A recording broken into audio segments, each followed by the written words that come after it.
So, for those that have listened to my content, my bots out there, you know how I feel about money in the bank. Karrion Kross does a recent interview on Ariel Hawani. I always mess his name up. And as you can see, he's holding up the money in the bank because, I guess the wrestling fans are not in that network. They would love for him to have that. I'm opposed to him winning money in the bank. And for those that know me, I will explain why, as I've stated before. However, I want to tell you the opposing devil's advocate regarding him winning money in the bank. So, the reason why, as I've stated, I do not like money in the bank is because it makes your talent look weak, because they're running around portraying tough guys, right? And hold your horses on that comment. They run around portraying tough guys as these characters. And then what happens is they wait for the champion to be weak, males and females, and then they run out there and then they go and get the pin and this, that, and the third.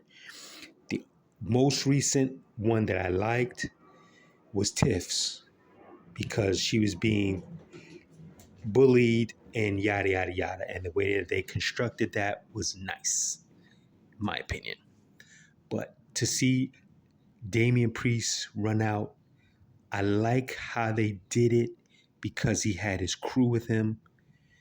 But to see him in a one-on-one match for a title shot against McIntyre would have been money, or against Punk.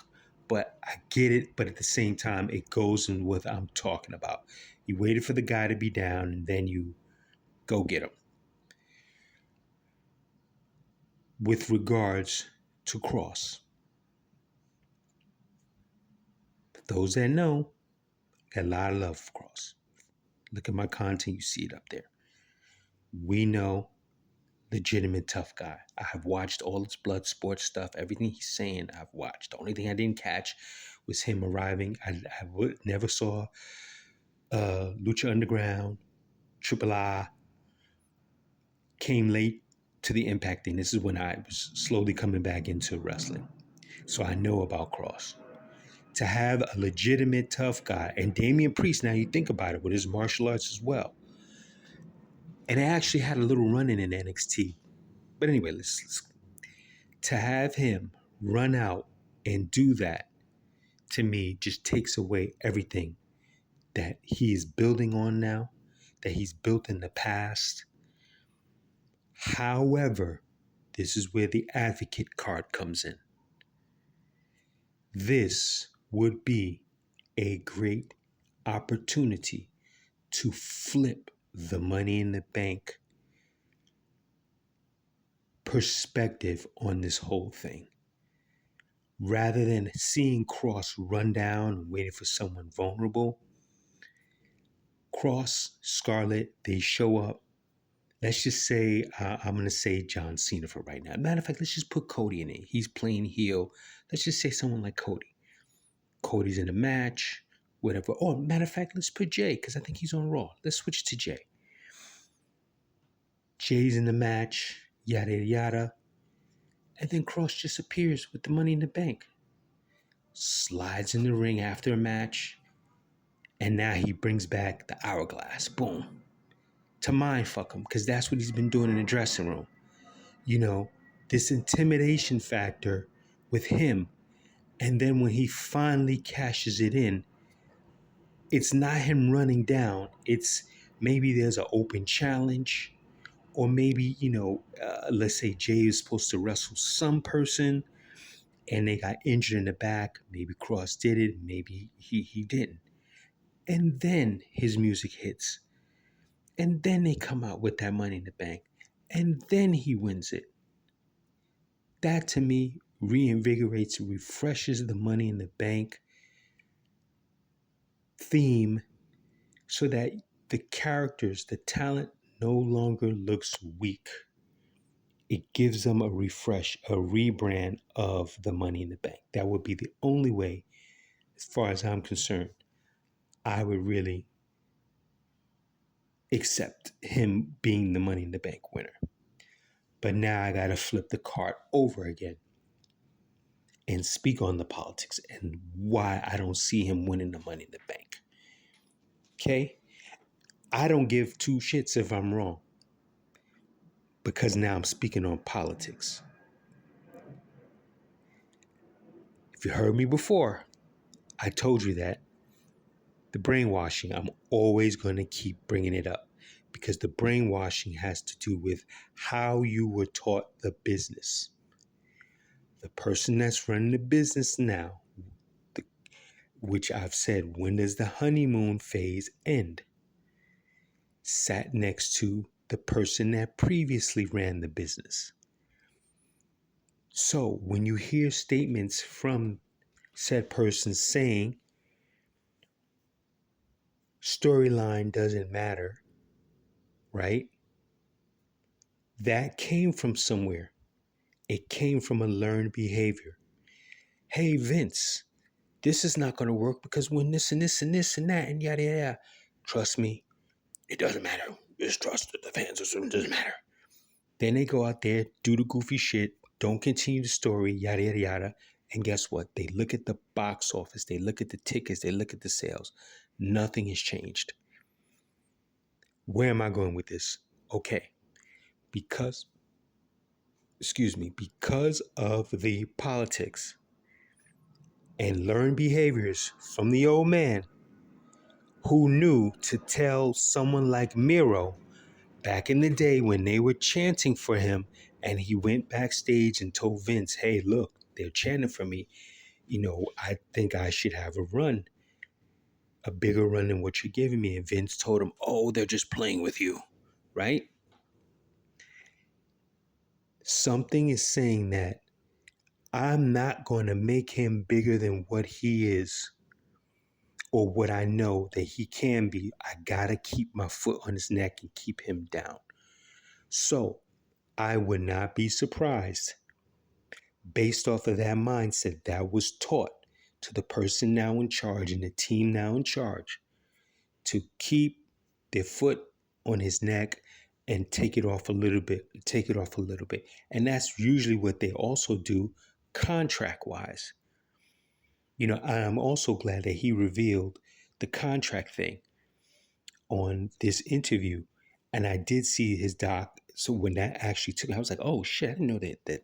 Oh, okay, so he's pissed.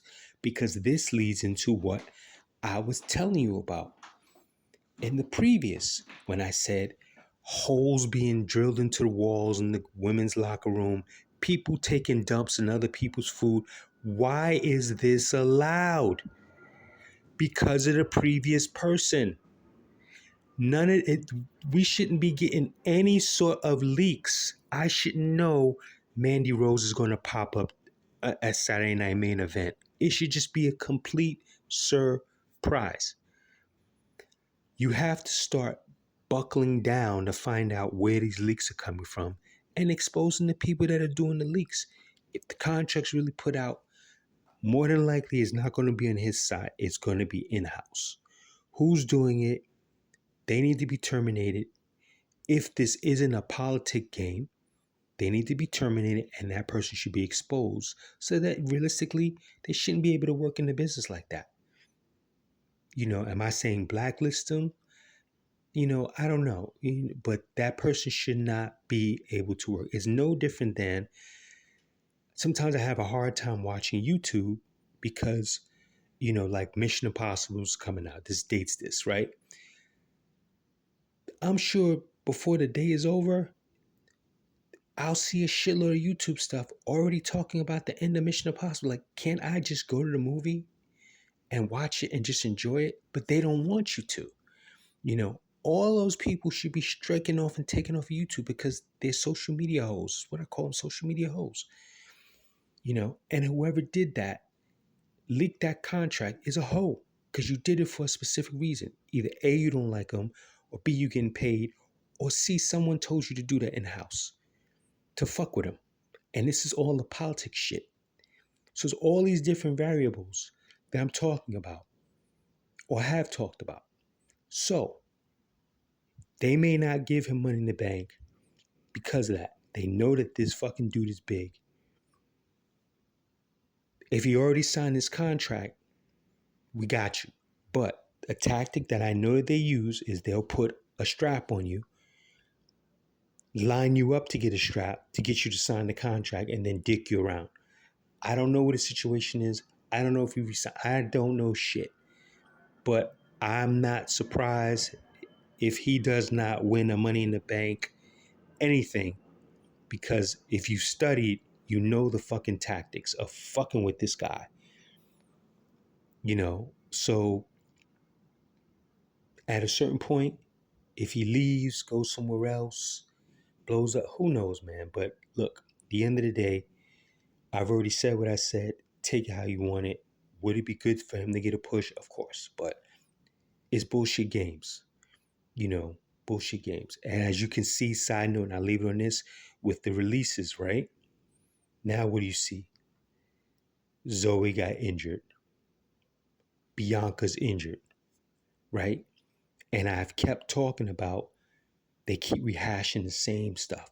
If you have Jay versus such and such, now Jay got a tag against the guy. And all these, it's like you were watching the same matches until it leads into the main event, which ends up being like a singles match. You have all this talent that's not being utilized, and you're telling me that you can't put them on Raw or SmackDown? Now you got people that are injured. So now it seems females, right? You're going to have to probably do a quick push to now start bringing up NXT people before the draft. Because Zoe seems like, I don't know how severe that injury is. She may miss the summer. So now who are you going to put in the slot? Could have put Shayna Baszler in there, but could have put Sonya. I've seen a couple of things where Sonya should have been in there. There's no fucking way you give Zelina Vega that over Sonya unless you're lining it up for the AAA thing. I don't know. I just want to leave that little breadcrumb. I'm out. Enjoy.